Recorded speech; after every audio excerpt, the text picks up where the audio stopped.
23শে March, এখন বাজে 7টা। আমরা এখন রওনা দিয়েছি গঙ্গাসাগর বকখালির উদ্দেশ্যে।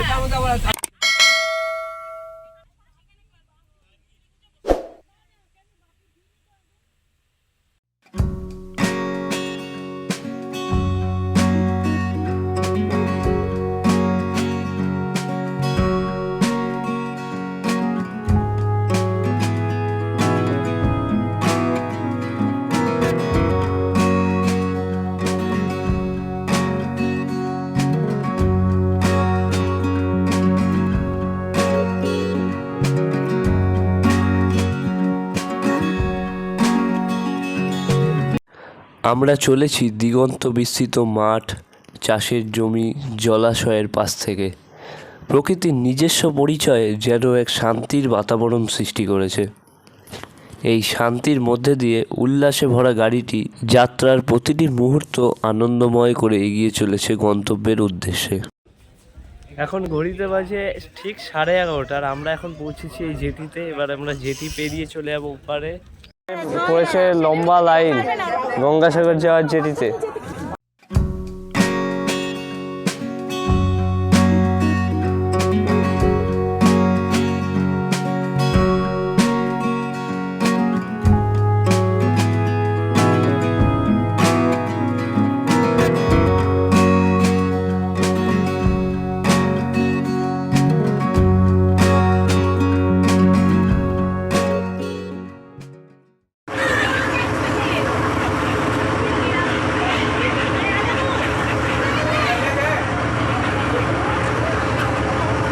আমরা এখন রওনা দিয়েছি গঙ্গাসাগরের উদ্দেশ্যে।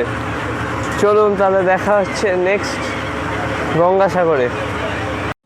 যাত্রা চলছে ভেসেলে, মন ঘুরতে যাওয়ার উল্লাসে পরিপূর্ণ।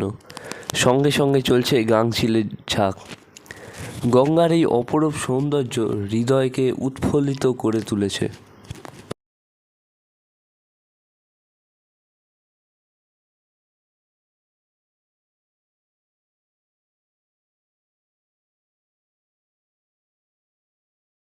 এখন উপর থেকে ভিডিওটা করছি, দেখতে পাচ্ছেন আপনারা।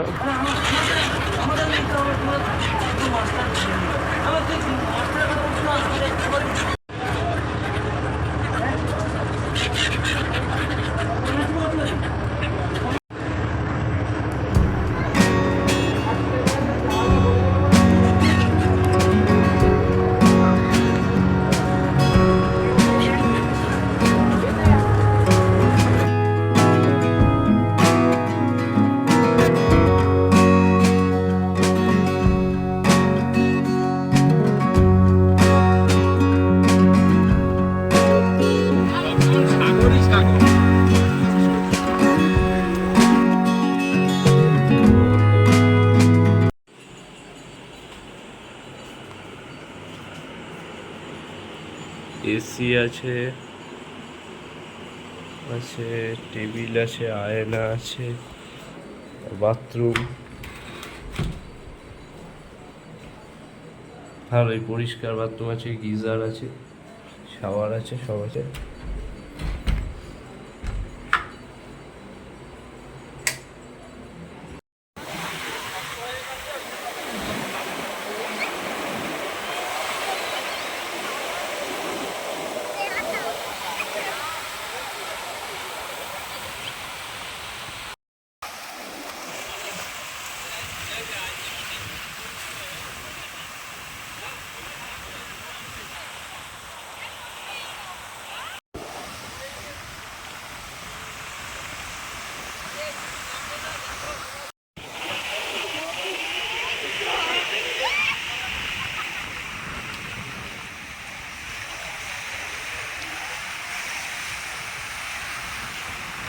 রাত্রির বেলা, এখন বাজে 8টা, আর আমরা এখন এসেছি কপিল মুনির আশ্রম।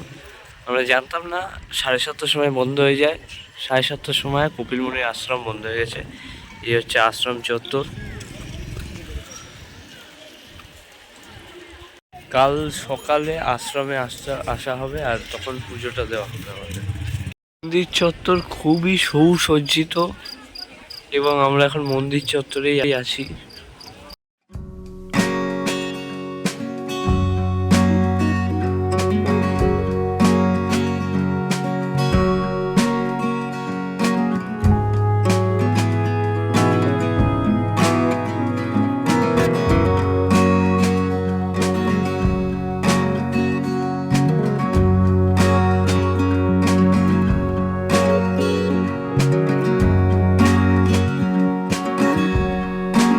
আমরা চলে এসেছি ওমকারনাথ পান্থনিবাসে। আমাদের হোটেলের থেকে একটু দূরেই এইটা।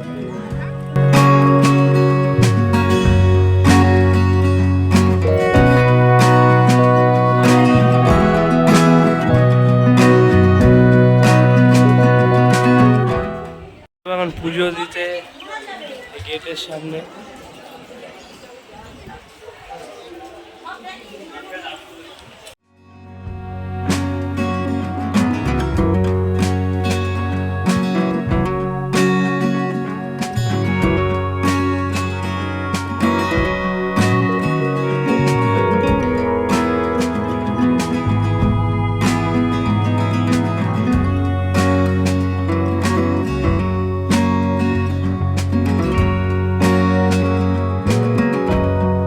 সমুদ্রের একবার ঢেউটা দেখুন, শুধু ঢেউটা।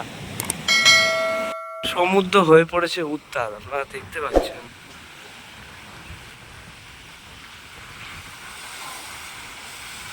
এখানে একটা বাঁধের সৃষ্টি করা হয়েছে, সেখানে এরকম ঢেউ এসে এমন ঝাপটাতে।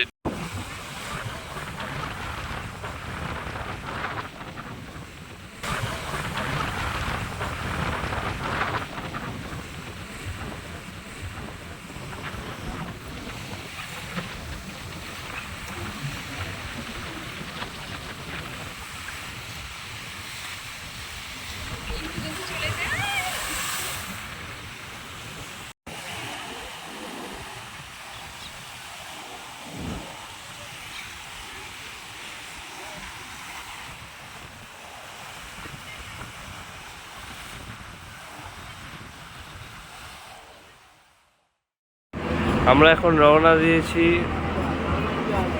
প্রথমে যাব হার্ডউড পয়েন্টে, তারপর ওখানে আমাদের যে বাস আছে সেই বাসে করে যাব বকখালি বেরিয়া যেটিতে। আর এখন আমরা ওই পারে যাব, তারপর ওই গাড়ি নিয়ে আমরা এখন যাব বকখালির উদ্দেশ্যে। তো আপনারা পরবর্তী ভিডিওতে দেখতে চলেছেন যে কী করে আমরা বকখালি যাচ্ছি, বকখালিতে কেমন এনজয় করছি সব কিছু। ভিডিওর শেষে আমরা গঙ্গাসাগরকে পেছনে ফেলে এগিয়ে চললাম বকখালির উদ্দেশ্যে। ভিডিওটি যদি ভালো লেগে থাকে লাইক, শেয়ার, সাবস্ক্রাইব করুন। পরবর্তী ভিডিওতে রয়েছে আমাদের পরবর্তী ভ্রমণ কাহিনী বকখালি, তাই সঙ্গে থাকুন। দেখা হচ্ছে নেক্সট ভিডিওতে।